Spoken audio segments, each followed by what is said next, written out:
Revenons maintenant sur un des plus grands mystères de l'aviation civile moderne.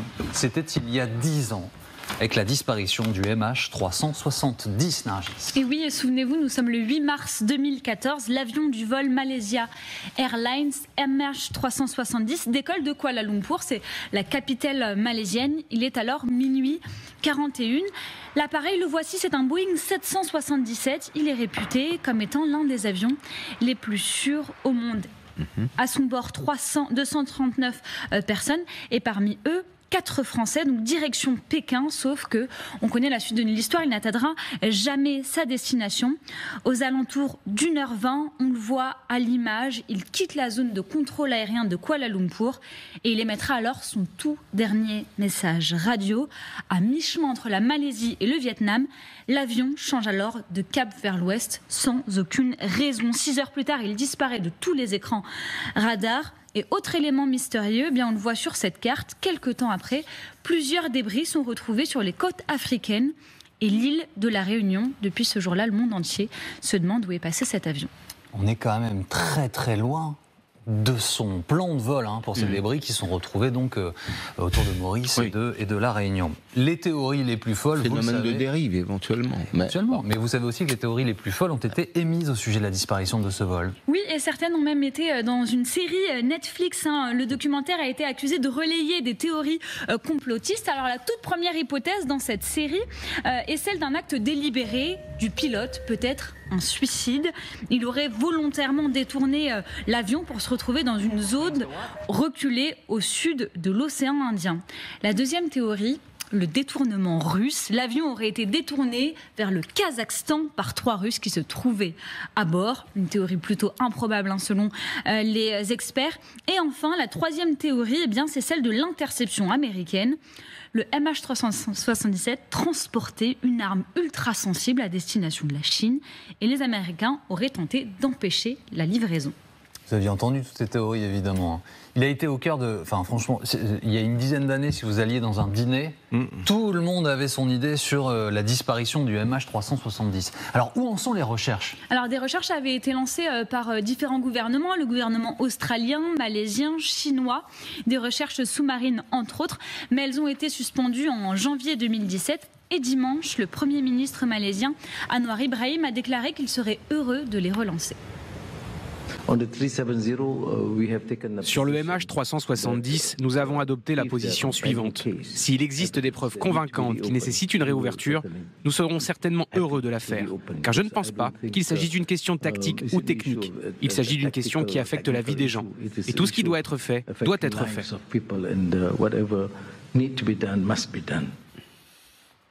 Des recherches importantes aussi et surtout pour évidemment les familles de victimes. On se souvient de ce papa français qui avait perdu et sa femme et ses enfants à bord de ce vol.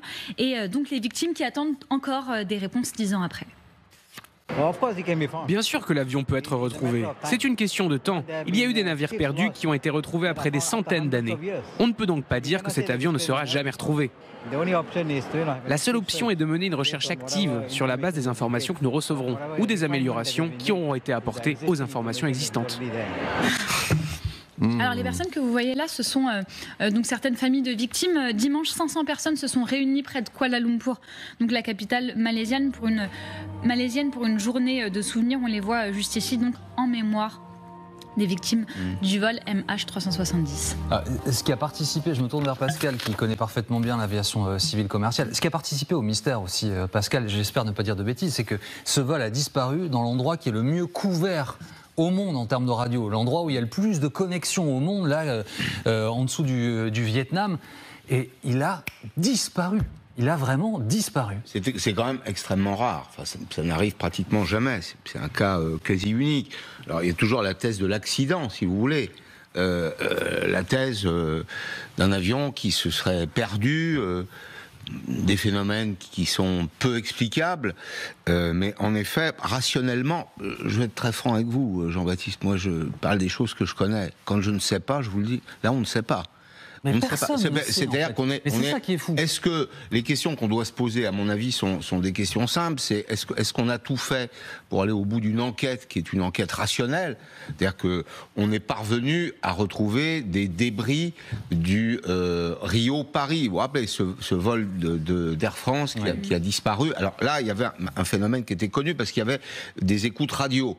On a suivi jusqu'au bout, pratiquement, les conversations dans le cockpit. On sait qu'il y avait des événements météo qui étaient exceptionnels.